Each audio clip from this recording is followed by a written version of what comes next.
She sat across from me and cried, not from pain, but from pure exhaustion. 4 years. 4 years Margaret had been cutting back on food, turning down every piece of cake, waking up at 6 o'clock every single morning to walk the neighborhood while the rest of the block was still asleep. And her weight, after all of that, had not changed one bit. It had actually gone up. She looked at me and asked a question I will never forget. Doctor, is my body just broken?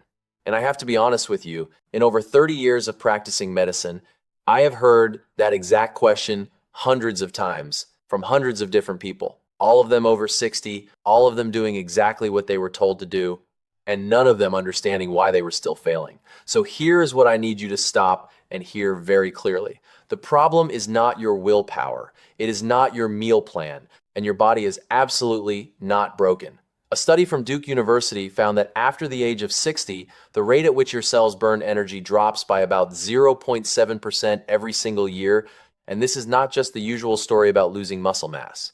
This means the cells inside your body are genuinely slowing down at the deepest level in a way that nobody can see from the outside. And what makes this even more dangerous is that most doctors never check for it. The thing that is quietly destroying your efforts is not sitting on your dinner plate. It is inside your body, working against you silently every single day. In today's video, I am going to walk you through the full story of my patient Margaret, and more importantly, I am going to show you exactly what is happening inside your body after 60 and what we did to turn everything completely around. Part 1. The patient who couldn't lose weight no matter what she tried. Let me tell you Margaret's story. She walked into my office one March morning carrying a thick stack of papers. It was her food diary from the past 2 years. She had written down every single meal, every cookie she had turned down, every morning she had gotten up at 6 o'clock to walk around the neighborhood. Margaret weighed 187 pounds, and she had been fighting to get down to 160 pounds since she was 64. By the time she came to see me, she was 68 and her weight had not budged one bit. In fact, over the past year, she had actually gained 4 more pounds, even though she was eating less than before. She looked at me with this exhausted look in her eyes and said she felt like her own body was working against her. And I looked right back at her and told her honestly that she was not wrong. Her body was working against her, but not because she had done anything wrong. It was because something on the inside had been overlooked for a very long time.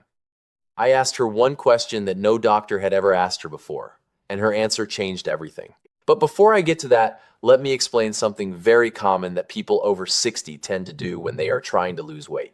Part 2.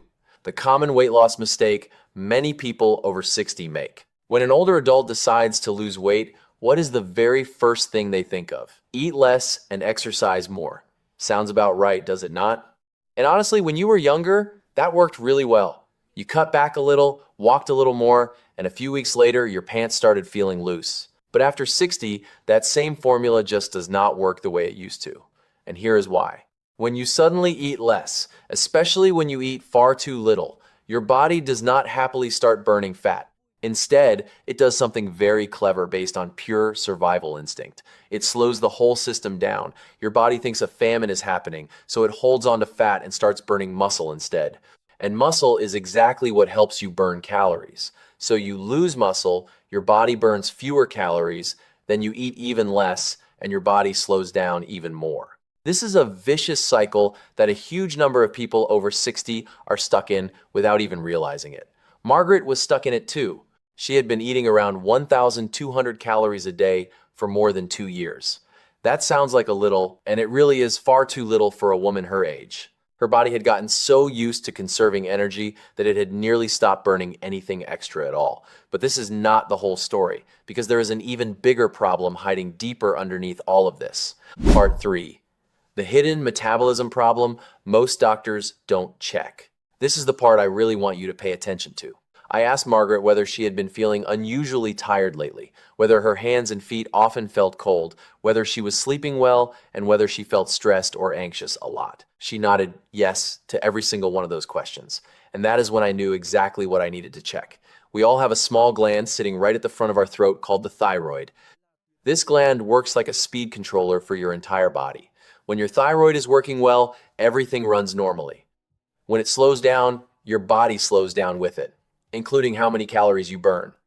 After the age of 60, the thyroid is very easily affected and can start underperforming, but a lot of the time, the decline is not dramatic enough to show up clearly on a standard test. The doctor looks at the results and says everything is within normal range, and you go home still wondering why you cannot lose weight. On top of that, there is something else that does not get talked about nearly enough, and that is cortisol, also known as the stress hormone. When you are worried, not sleeping well, and feeling pressure every day, your body keeps pumping out cortisol nonstop. And high cortisol does two very damaging things at the same time. Number one, it causes your body to store fat around the belly. Number two, it drags the thyroid down and makes it run even slower. So now you have a second vicious cycle running. Stress raises cortisol. Cortisol slows the thyroid.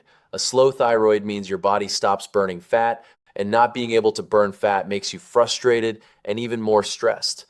The Mayo Clinic has pointed out that this is one of the most common silent reasons people over 60 cannot lose weight, even when they are doing the right things. And very few doctors ever check for both of these issues at the same time during a single visit. Part 4. What we changed that finally made her lose weight. After running a more thorough panel of tests, we found that Margaret's thyroid was running at a low level.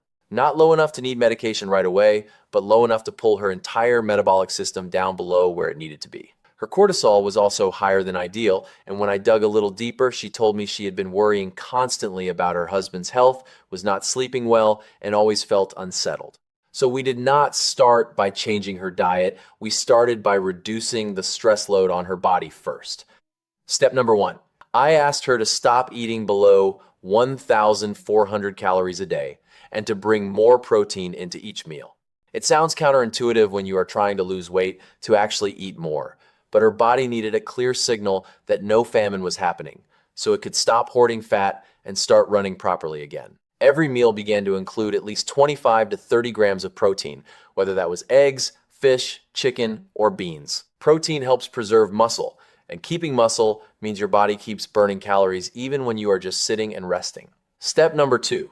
We changed how she ate rather than just what she ate. Instead of spreading meals throughout the whole day, she started fitting all of her eating into a window of about 8 hours, for example, from 9 in the morning until 5 in the afternoon.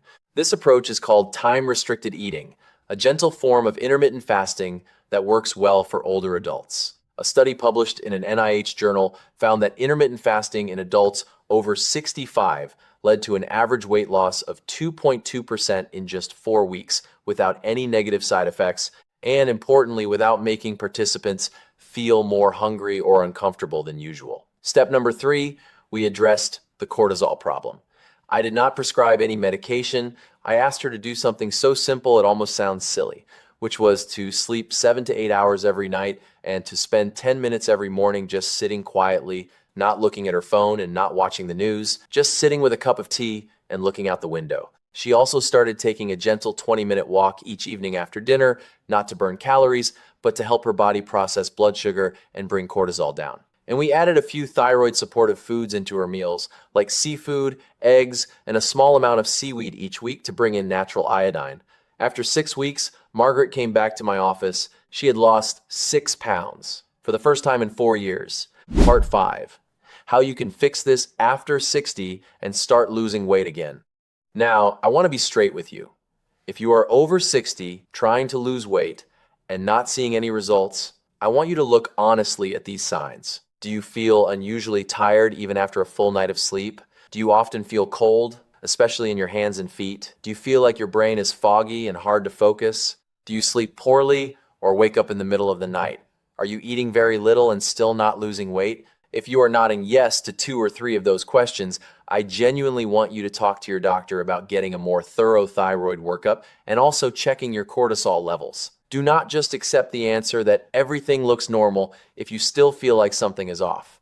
You absolutely have the right to ask for a deeper look. And if you want to start doing something on your own today without waiting for a doctor's appointment, here are a few simple things that Margaret did and that actually worked.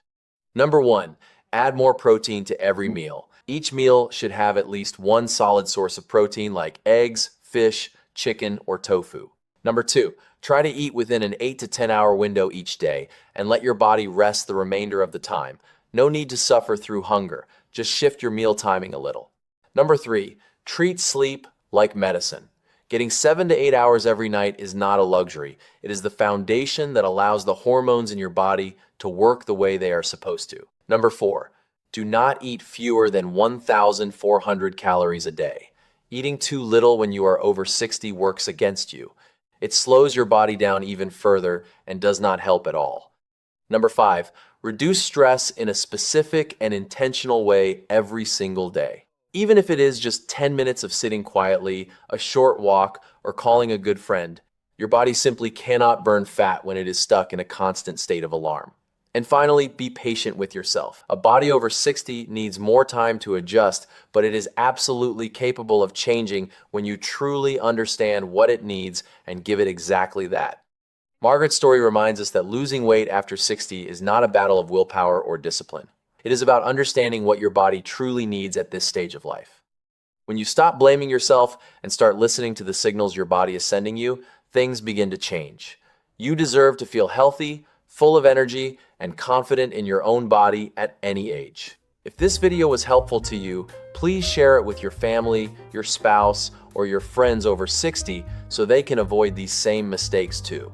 Hit the like button so this video gets recommended to more people who need it, and subscribe so we can meet again in the next piece of health advice. I am Dr. Saul Whitman, and I am always here for your health.